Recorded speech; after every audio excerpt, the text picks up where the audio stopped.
All right, Shalom. Call Yamla Yahweh, Bahashem Yahweh Shai, Bahashem Rakak Kwadash, which is the Paleo Hebrew, the Lashawan Kwadash, the holy tongue for the one true name of the Heavenly Father, being Yahweh, and that of the Messiah, whom the world ignorantly calls Jesus, being Yahweh Shai. There's no other names given among man whereby ye must be saved, point blank period, as it is written, Acts 4 and 12.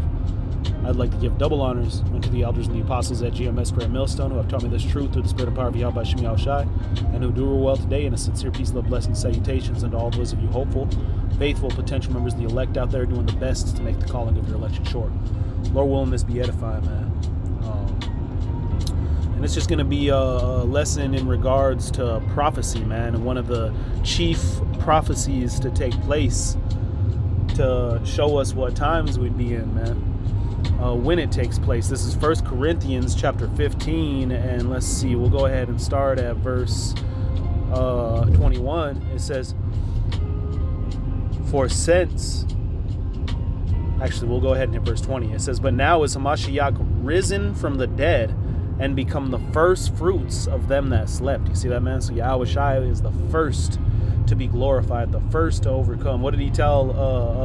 What was one of his quotes, man? He said that call none good but the Father which is in heaven, man. Because the Father, he was good, man.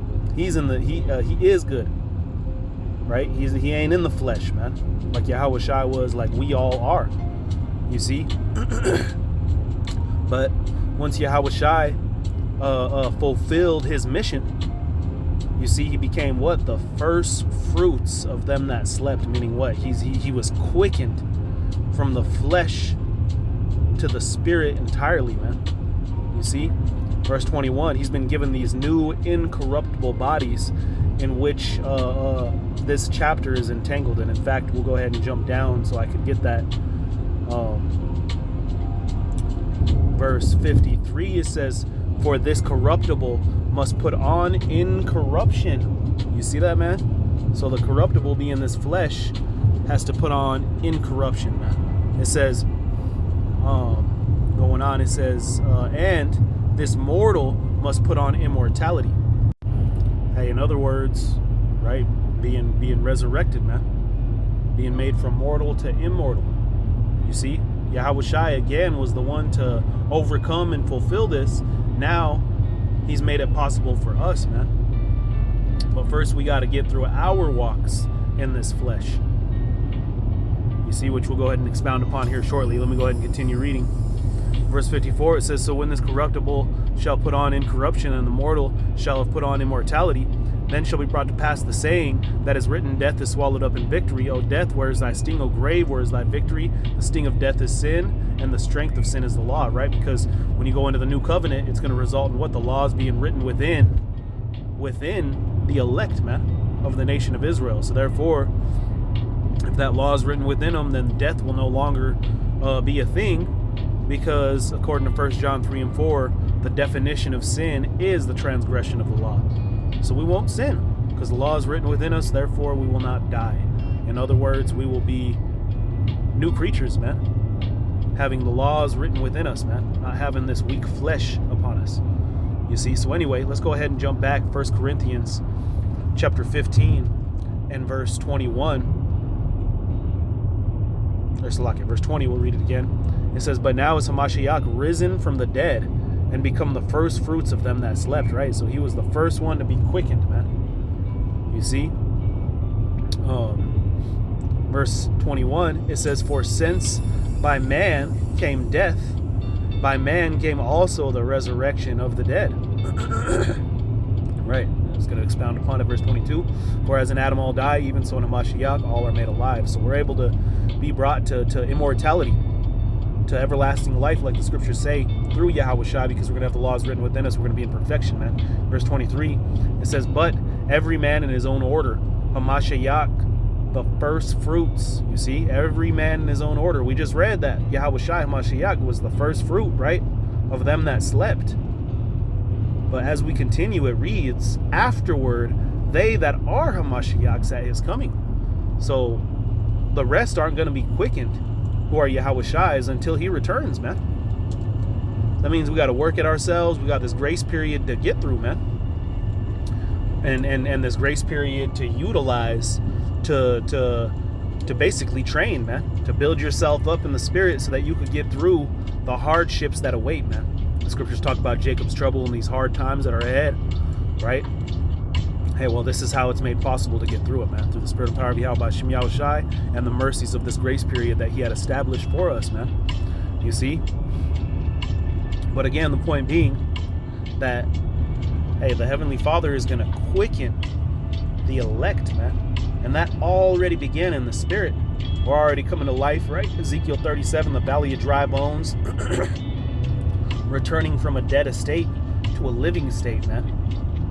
You see, this is being done in the spirit, but it is going to be done in the flesh, as we read on the latter verses of this chapter.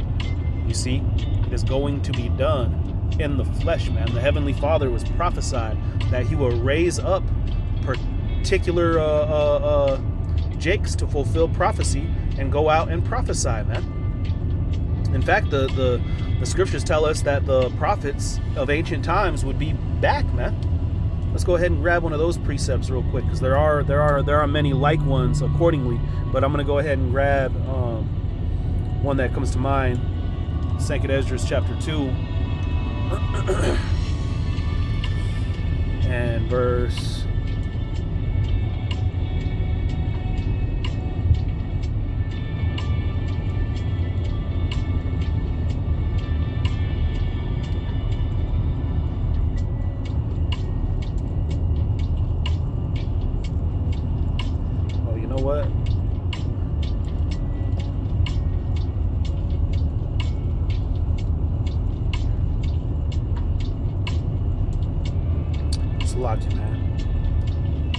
1st Esdras. No, it is.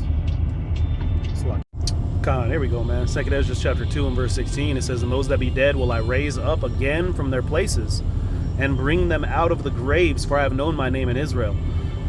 Fear not, thou mother of the children, for I have chosen thee, saith the Lord." So he's saying he's reassuring Israel, man. Even though we've been cast off, even though we've been given into the hands of the heathen nations, even though we've been enslaved, even though we've been basically got our butts whooped by the heathen nations, the heaven is specifically Esau, man. The Heavenly Father is saying what, man? Fear not. Why? Because he has chosen the Israelites, man. Verse 18, it says, "For thy help," here's the point, "will I send my servants," Isaiah, it says Esau, but if you go into the word, it was translated, and that's the translation that you would get going from the Hebrew name to the Greek name, and then translating that to the English, man. That's why you see Esau and Jeremy. Who's Jeremy? Jeremiah, man. So Isaiah and Jeremiah. "For thy help I will send my servants Isaiah and Jeremiah, after whose counsel I have sanctified and prepared thee 12 trees laden with diverse fruits." Right? So the Heavenly Father has set up the prophets, man. Right? So that they could what? Cause the remaining dead in the spirit to wake up, man. That's how he's going to help us. That's how he's going to laden the 12 trees with diverse fruits, representing the body of Yahushai, coming from different places of this world and coming into one body through the spirit and power of the Lord, man. You see? In fact, we could go ahead and jump to Jeremiah. Oh yeah, Jeremiah chapter 3 and verse 15. And it reads, "And I will give you pastors according to mine heart, which shall feed you with the knowledge of understanding." So the Heavenly Father again would set up this ministry, man, to come into fruition in these last days, which you're seeing take place before your eyes, man. You see? And as we read in 1 Corinthians 15th chapter, that'll take place just before the resurrection in the flesh, man. So you could see we are at the brink of total prophecy, man. All right, which means that we're at the brink of Jacob's trouble and all hell breaking loose. You see?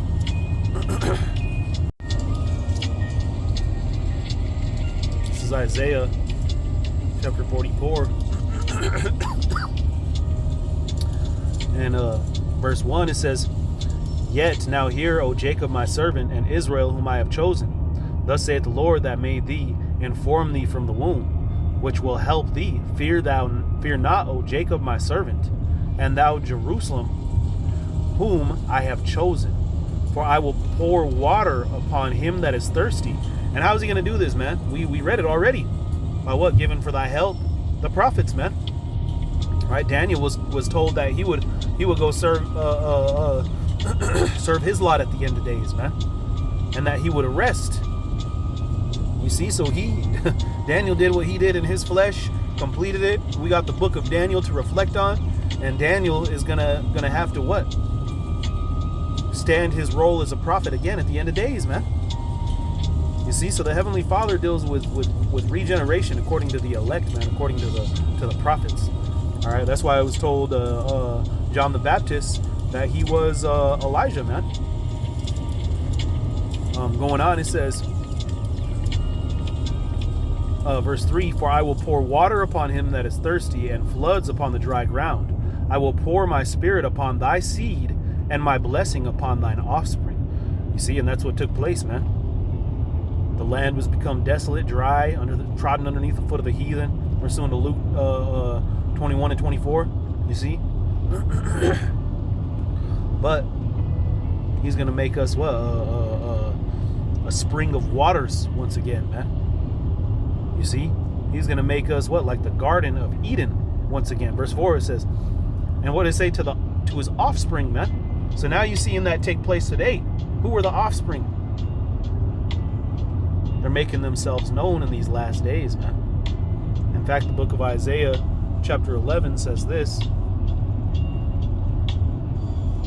which goes hand in hand with Ezekiel 37, the Valley of Dry Bones, as I had mentioned earlier. But this is Isaiah chapter 11 and verse 11. It says, "And it shall come to pass in that day that the Lord will set his hand again a second time to recover the remnant of his people." When did he do it the first time? In ancient Egypt, man. So the Heavenly Father is going to do it again. The scriptures also talk about how there's going to be such a great deliverance that takes place on this earth regarding the nation of Israel, that what took place in ancient Egypt will be forgotten, man. So we're still waiting for that great deliverance, man. The Israelites, according to prophecy, will still be captive until Yahushua returns to deliver them, man. That's what the word salvation means. Deliverance from the molestation of thine enemies. Look it up. You see, so Israel needs salvation. Israel needs to be delivered so that they could have these laws written within them and they could establish a theocracy on this earth, man. You see, that is prophecy. That is the bone structures of these scriptures, man. Going on, so all these Israelites that are scattered, right, throughout all the heathen nations, right, what did it say? He's going to set his hand a second time to recover them. And it's even going to give us some examples, which are left from Assyria, because we had captivity in Assyria. And from Egypt, we're captive among them, the Egyptians. And from Pathros and from Cush, right, from the Hamites, right, so-called Africans.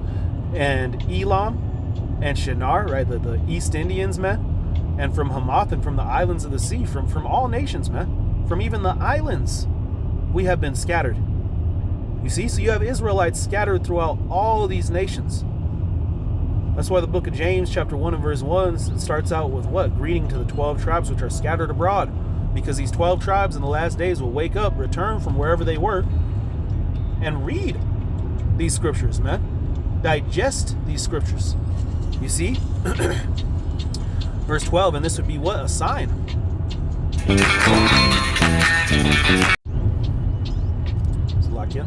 This would be a sign, man, which is why verse 12 says, "And he shall set up an ensign for the nations, shall assemble the outcasts of Israel, and gather together the dispersed of Judah from the four corners of the earth," right? So this is what's going to cause all these Israelites to return, man. The elect waking up, and then what? It's almost like a domino effect, man. One domino was flicked, and then guess what? They all came tumbling down. Yeah, you got Israelites all over the place, man. You got Israelite groups that are just all over the map, man. All over the spectrum. But Israelite camp out there for everybody, man. And you got to really take heed unto what these scriptures say, so you're not being false led, because the scriptures say that there are blind who lead the blind, man. And it also says, if the blind lead the blind, they both shall fall into a ditch. So you don't want to fall underneath that example, all right? But anyway, going back to it, Isaiah 44 and verse 4, it says, and they shall spring up as grass, as willows among the watercourses, right? You have a willow among the watercourse that is going to thrive because it has a continuous flow of water. It says, one shall say, I am the Lord's, and another shall call himself by the name of Jacob, and another, hey, and there you go, man. I am the Lord's, they shall call themselves by the name of Jacob. So they're returning, man. They're returning to their identity. I was told to Jeremiah that he would lose his heritage, man. When did that happen? You think Jeremiah just woke up and all of a sudden just lost who he was? We also read how Jeremiah would be back in the last days. So whenever he came back in this flesh, man, he did not know he was an Israelite, but the Spirit came upon him, allowed this domino effect to take place, and he is out there, man.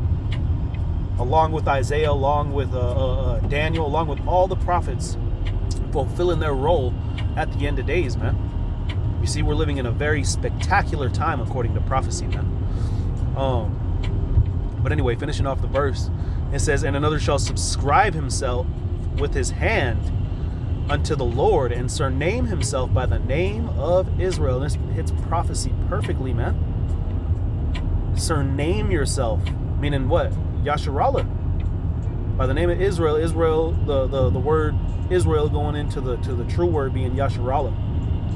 All right, princes of the power. You see,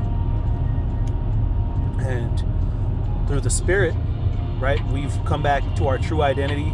We've received Hebrew Israelite names through the Spirit, and all of us, right, our surnames would be Yasharallah, man. So in other words, for me, it would be Garban Yasharallah. Ban meaning son. That's how you'd say it in the Hebrew, man. You see? So again, prophecy is marking perfectly what we be doing in these last days, man. And Lord willing, this be edifying, because if you don't see it, man, then, you know, it's going to be in a pitiful case for you, man. It's going to wound up being in your downfall. You see? And like the scriptures say, let the wicked be wicked still, because at the end of the day, somebody's got to fulfill that role. So, you know, all I can say is, man, hey, Lord willing, you know, those of you who are sincere, put in that effort and the Spirit guide you, man. Pray about it. And again, Lord willing, is edifying. Till next time again, this is Brother Gar. Shalom wa abad babal.